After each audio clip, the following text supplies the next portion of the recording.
Tempo comum, 12ª semana, quinta-feira. Tema: 103. Frutos da missa. Pontos a meditar. 1. Os frutos da missa, o sacrifício eucarístico e a vida ordinária do cristão. 2. A nossa participação na Santa Missa deve ser oração pessoal, união com Jesus Cristo, sacerdote e vítima. 3. Preparação para assistir à missa, o apostolado e o sacrifício eucarístico. Pelo sinal da Santa Cruz, livrai-nos Deus, nosso Senhor, dos nossos inimigos. Em nome do Pai, do Filho e do Espírito Santo. Amém. Meu Senhor e meu Deus, creio firmemente que estás aqui, que me vês, que me ouves. Adoro-te com profunda reverência. Peço-te perdão dos meus pecados e graça para fazer com fruto este tempo de oração. Minha Mãe Imaculada, São José, meu Pai e Senhor, meu anjo da guarda, intercedei por mim.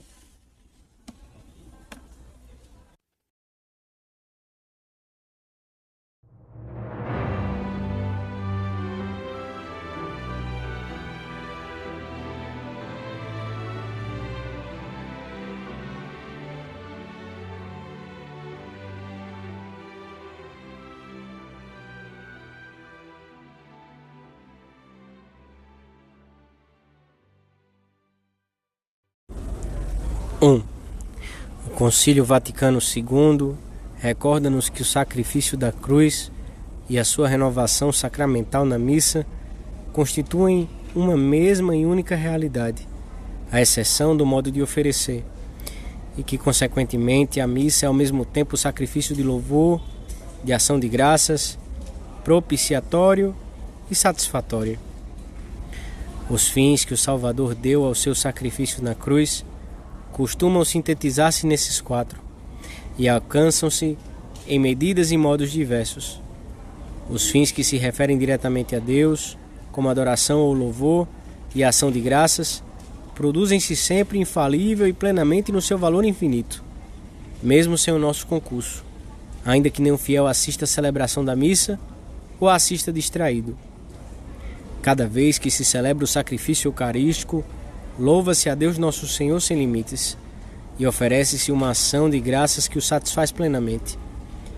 Esta oblação, diz São Tomás, agrada mais a Deus do que o ofendem todos os pecados do mundo, pois o próprio Cristo é o sacerdote principal de cada missa e também a vítima que se oferece em todas elas. Já os outros 2 fins do sacrifício eucarístico, propiciação e de petição, que revertem em favor dos homens e que se chamam frutos da missa, nem sempre atingem efetivamente a plenitude dos efeitos que poderiam alcançar. Os frutos de reconciliação com Deus e de obtenção do que pedimos à sua benevolência poderiam ser também infinitos, porque se baseiam nos méritos de Cristo, mas na realidade nunca os recebemos nesse grau, porque nos são aplicados de acordo com as nossas disposições pessoais.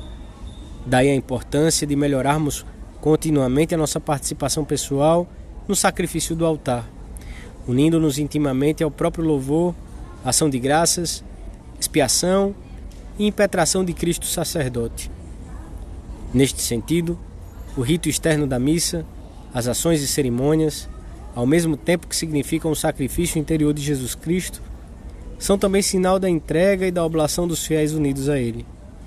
Exigem e simultaneamente fomentam a entrega de todo o nosso ser, tanto durante a celebração como ao longo da vida.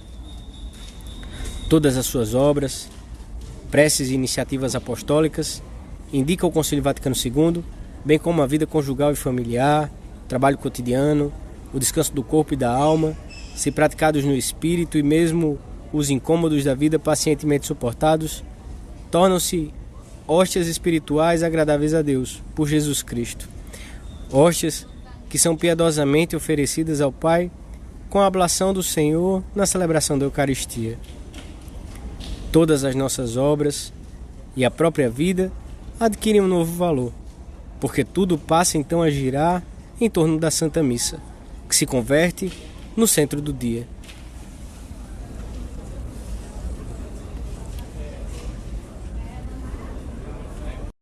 2. Para obtermos cada dia mais frutos da Santa Missa, a nossa Mãe, a Igreja, quer que assistamos a ela não como espectadores estranhos e mudos, mas tratando de compreendê-la cada vez melhor nos seus ritos e orações, participando da ação sagrada de modo consciente, piedoso e ativo, pondo a alma em consonância com as palavras que dizemos e colaborando com a graça divina. Devemos, pois, prestar atenção aos diálogos, às aclamações e viver conscientemente esses elementos externos que também fazem parte da liturgia.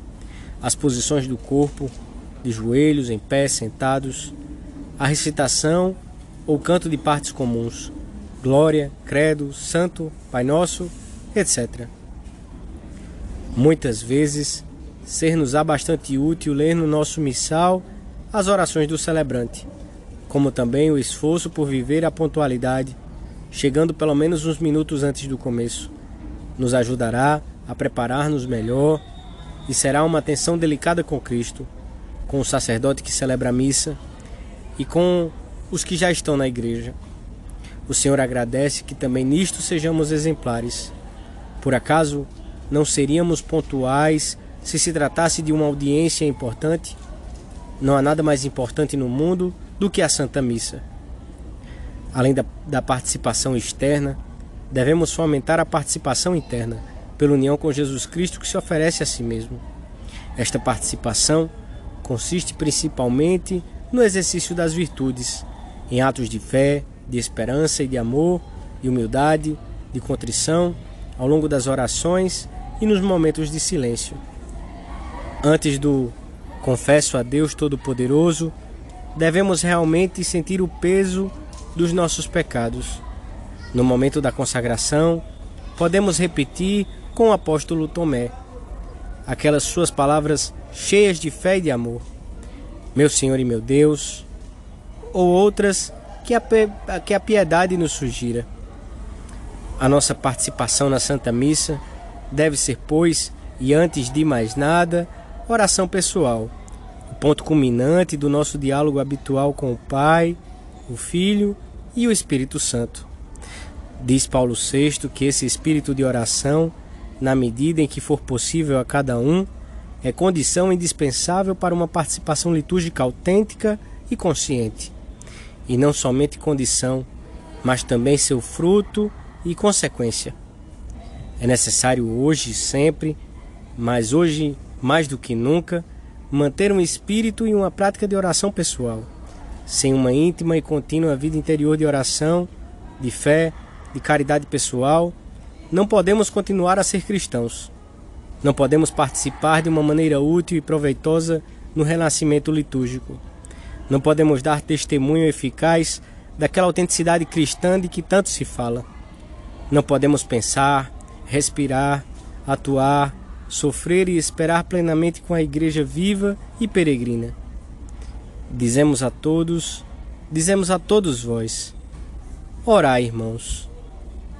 Não vos canseis de tentar que surja do fundo do vosso espírito, com o clamor mais íntimo, esse tu, dirigido ao Deus inefável, a esse misterioso outro que vos observa, espera e ama.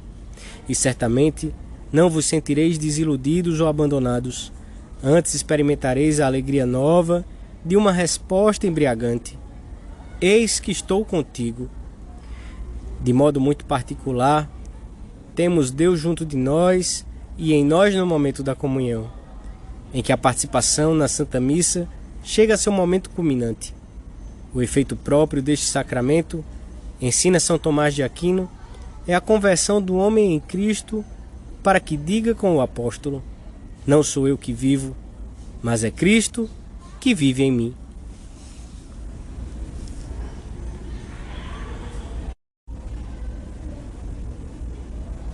(3) Antes da Santa Missa, devemos preparar a nossa alma para nos aproximarmos do acontecimento mais importante que se dá cada dia no mundo.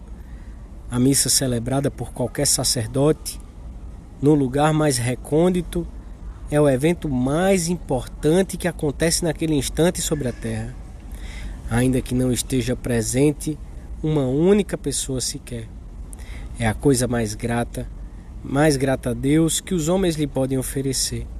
É a ocasião por excelência de agradecer-lhe os muitos benefícios que dele recebemos e pedir-lhe perdão por tantos pecados e faltas de amor, e de solicitar-lhe tantas coisas espirituais e materiais de que necessitamos.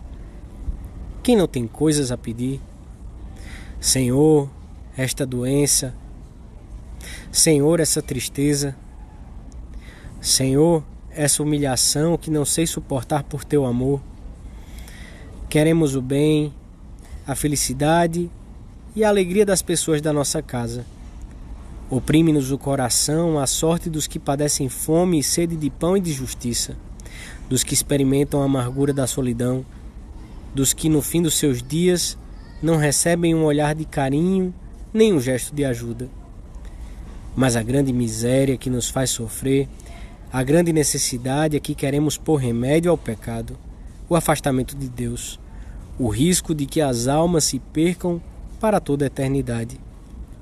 Levar os homens à glória eterna no amor de Deus, esta é a nossa aspiração fundamental ao participarmos da missa, como foi a de Cristo ao entregar a sua vida no Calvário. Desta maneira, também o nosso apostolado se integra na Santa Missa e dela sai fortalecido. Os minutos de ação de graças depois da missa completarão esses momentos tão importantes do dia e terão uma influência direta no trabalho, na família, na alegria com que tratamos a todos, na segurança e na confiança com que vivemos o resto do dia. A missa vivida assim nunca será um ato isolado. Será alimento de todas as nossas ações e lhes dará umas características peculiares. E na Santa Missa encontramos sempre a nossa Mãe Santa Maria. Como poderíamos tomar parte no sacrifício do altar sem recordar e invocar a mãe do sumo sacerdote e mãe da vítima? Nossa Senhora participou tão intimamente do sacerdócio do seu filho durante a sua vida na terra, que devia ficar para sempre unida ao exercício desse sacerdócio. Assim como esteve presente no Calvário, está presente na missa, que é prolongamento necessário da cruz do Senhor. No Calvário, Nossa Senhora assistia ao seu Filho que se oferecia ao Pai. No altar, assiste a Santa Igreja que se oferece com a sua cabeça. Ofereçamos Jesus pelas mãos de Nossa Senhora. Procuremos ter presente a nossa Mãe, Santa Maria, durante a Santa Missa, e ela nos ajudará a participar da imolação do seu Filho com outra piedade e recolhimento. Dou-te graças, meu Deus, pelos bons propósitos, afetos e inspirações que me comunicaste nesta meditação. Peço-te ajuda para os pôr em prática. Minha Mãe Imaculada, São José, meu Pai e Senhor, meu anjo da guarda, intercedei por mim.